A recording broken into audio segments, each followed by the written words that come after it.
elected as leader of several 100,000 men and women, workers who now have collective bargaining rights, and they make up the organized labor movement. But we also represent workers who don't yet have collective bargaining rights. And that's why we fight for unemployment benefits. We fight for workers' compensation, overtime, health care, workplace safety, and all the other needs that we have in the workplace.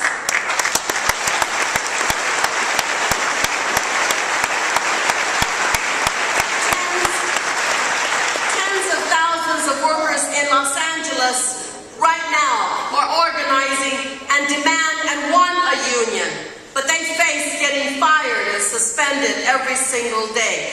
No worker should ever have to choose between having rights on the job and getting fired. That is un-American.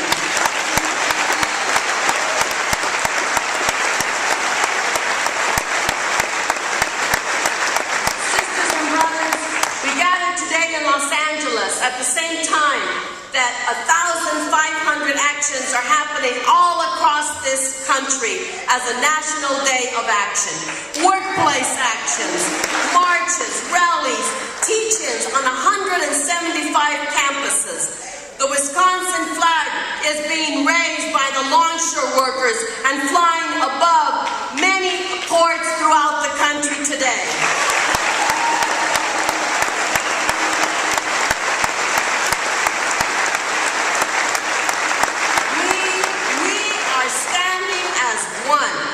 In solidarity with the people of Wisconsin and other states, because they are fighting back. They are on the front lines of fighting against a corporate right-wing assault. It's a plan that's being executed by Governor Walker and the other Republican governors and legislators. But today we stand together from Los Angeles to Wisconsin to say we are one movement of working men and women.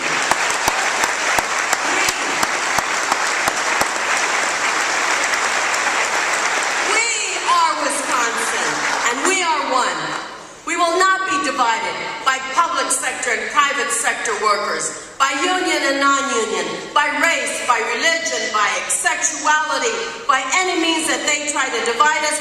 We are one.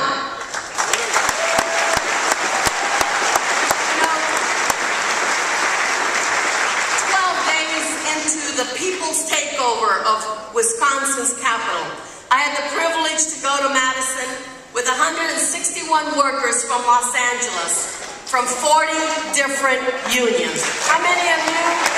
Some of you are here. Raise your hand if you were on that flight.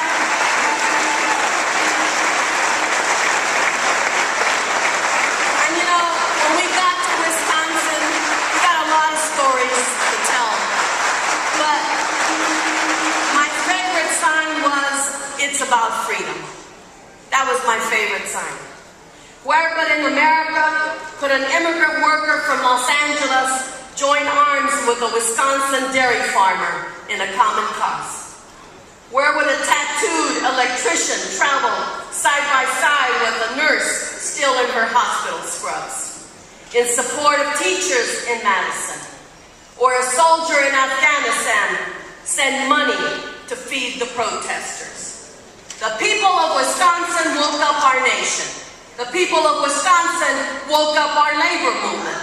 The people of Wisconsin have shown us all what it looks like to go all in when your democracy and your freedoms are on the line.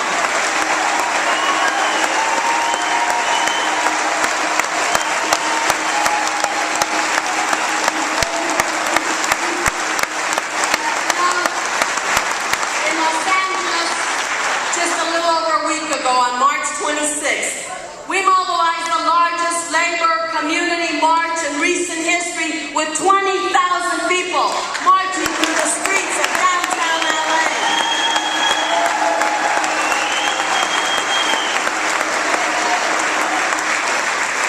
And we're also here on the anniversary of our nation's tragic loss of Dr. Martin Luther King Jr. on April 4th, 1968 in Memphis, Tennessee, where he was fighting for sanitation workers having the basic right to join a union. We think it is fitting to honor his legacy at a time when millions of workers are threatened with losing the basic right to collective bargaining. When Dr. King said, "I have a dream," he was at a march for jobs and freedom. When Dr. King said, "I've been to the mountaintop," he was at a rally in Memphis standing with sanitation workers on strike.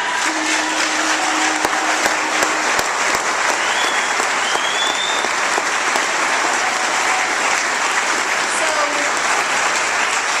sisters and brothers, today we remember Dr. King as a civil rights leader, but we will never forget his legacy as a labor leader.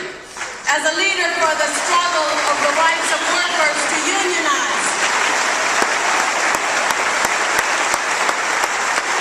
Because he saw it and he understood and he called it for what it was.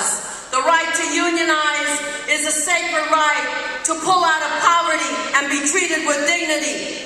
That's what he stood for. Thank you very much.